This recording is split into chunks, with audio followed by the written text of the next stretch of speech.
This video specifically is Samura Chihiro interaction video. Now, when I get the other volumes, I'm gonna kind of talk about this a bit more. But I love Samura and Chihiro's relationship. I think their relationship and their writing is some of the best in part one.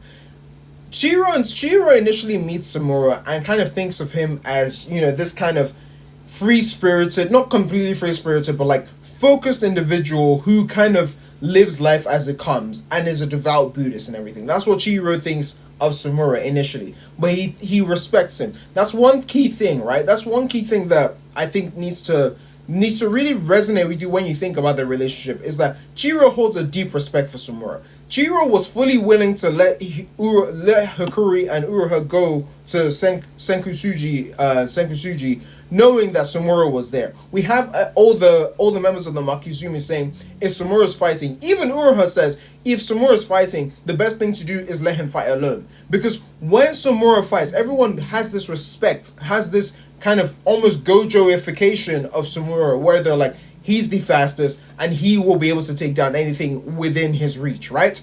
Anything in Samura's range, with his echolocation, with his owl, with his crow, like Samura is basically a one-man walking army, right? Back to Samura and Chihiro. Now, when Chihiro and Samura kind of encounter, when Samura is about to after he slimed out Uruha, right? Chihiro kind of sees his hero, someone who he's deeply respected, commit such an act of evil, and he's initially confused. And one thing I love about Hokuzono, obviously I don't have the volume here, so I'm not gonna I want to show you the physicals, but so I'm gonna redo this. But so we see Hokuzono gives you so much expression, and I hate that people boil Kagurabachi down to just memes and aura farming, because the expressiveness we see, like the detail we see from Hokuzono when he's showing you a character in distress. The perfect example is when Hirohiko was kind of like awakening and realizing how he can be friends with Chihiro. And I'm just like, Chihiro's face in that moment when he sees Samura, he's like, what are you doing? And Samura looks back on him and is like, you don't need to follow these sins. Samura is constantly trying to take on everyone's sins, take on the sins of both Kunishige, his sins, Uruha's sins. He wants to gather it all and then embellish it all away. Because here's the other thing.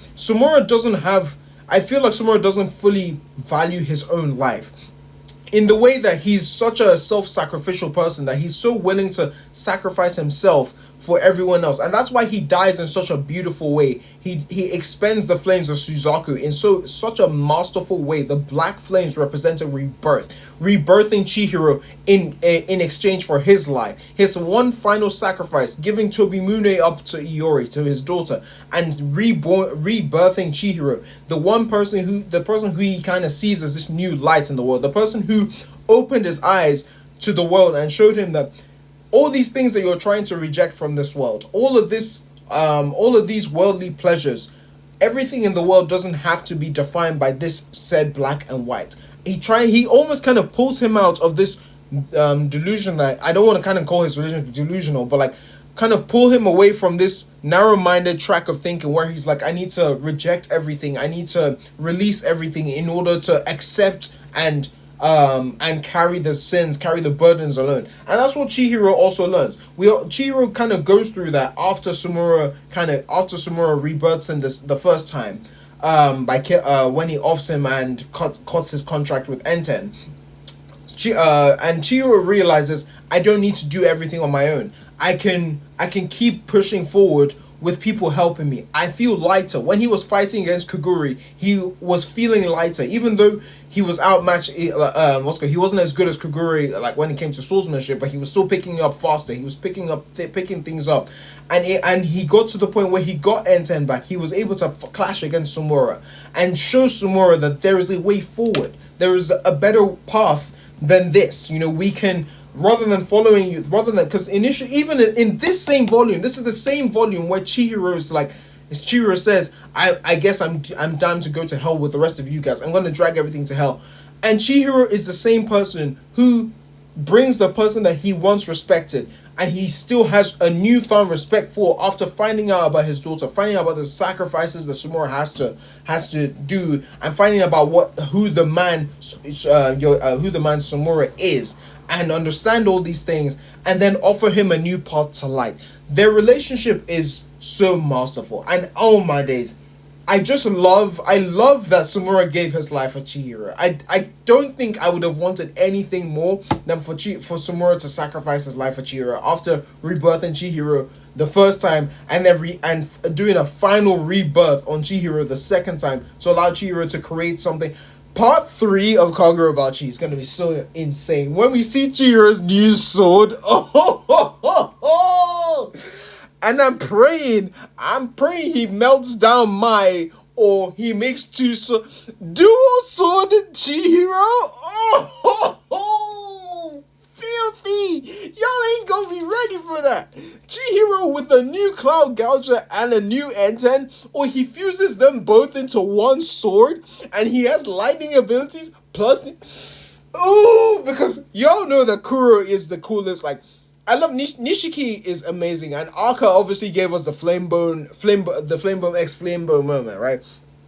But Kuro is Chihiro's most terrifying ability. Like, Kuro is genuinely terrifying. Anyway, let me go back onto this. Now, you see this moment where you see this bit here, right? Samura shows Chihiro through self-actualization and through blinding yourself and through releasing all these things, releasing worldly pleasures, and fully immersing yourself and without hesitation, you can ascertain a point of nigh perfection. But this perfection is a flawed perfection, because at the end of the day, there's no such thing as perfection for mankind, because mankind is ultimately flawed. We're not gods. We're going to ultimately make mistakes, and that's what marks Samura's life. Samura's life, he marks himself by his mistakes. That's the problem with Samura. That's what he can't see forward from.